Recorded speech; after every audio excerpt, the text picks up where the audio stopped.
Lalaki na ng baboy.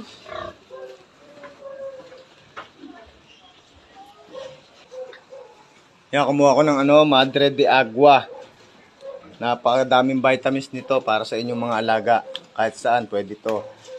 Sa baboy, sa kambing, sa manok.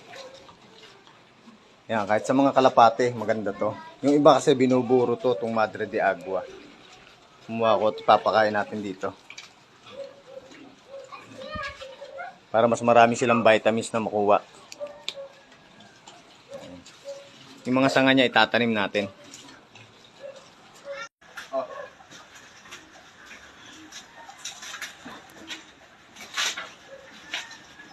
Tatanim natin yung sanga nito para sa susunod din makuha ulit tayo. Napakaganda nito sa baboy. Madre de Agua.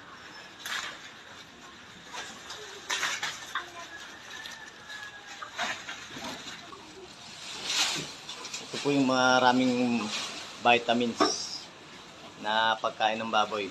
Organic.